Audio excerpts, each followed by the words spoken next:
அக்கினிமயமான நாவுகளை குறித்த தியானம். நாள் 39. பெந்தகோஸ்தே நமக்கு திறவுகோலை கொடுத்தது. மத்தேயு 16:19. பரலோக ராஜ்யத்தின் திறவுகோல்களை நான் உனக்கு தருவேன். பூலோகத்திலே நீ கட்டுகிறது எதுவோ அது பரலோகத்திலும் கட்டப்பட்டிருக்கும். பூலோகத்திலே நீ கட்டவிழ்ப்பது எதுவோ அது பரலோகத்திலும் கட்டவிழ்க்கப்பட்டிருக்கும் என்றார். கிறிஸ்துவ யுகம் என்பது அதிகார யுகம். பழைய ஏற்பாட்டில் செங்கடலிலும் எலியா மற்றும் எலிசாவின் கீழும் அற்புதங்களை நிகழ்த்திய அதிசயங்களின் தேவனை பற்றி வாசிக்கிறோம்.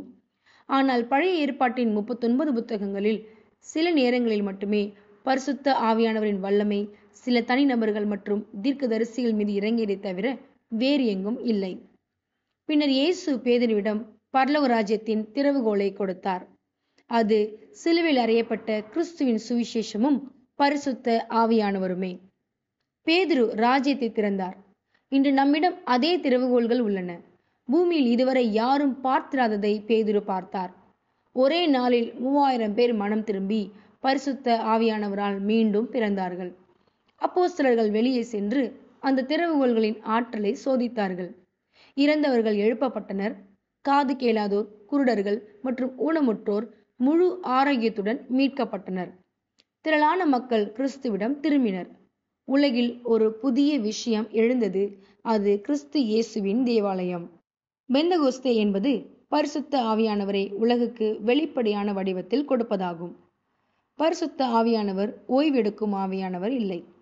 பெந்தகோஸ்தே நாளின் சாராம்சம் பரிசுத்த ஆவியானவரின் நகர்வு, வானத்திலிருந்து வரும் வலிமையான காற்று மற்றும் அக்கினிமயமான நாவுகள்.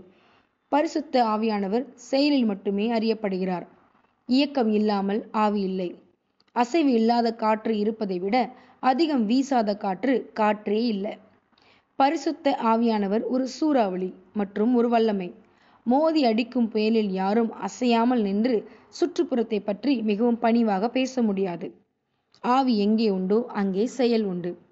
கடந்த காலத்திற்கு சொந்தமானது என்று அற்புதங்களை பற்றிய எந்த ஒரு பேச்சும் நற்செய்தியின் நோக்கத்தையும் தன்மையையும் பரிசுத்த ஆவியானவரின் தன்மையையும் மறுதலிக்கிறது.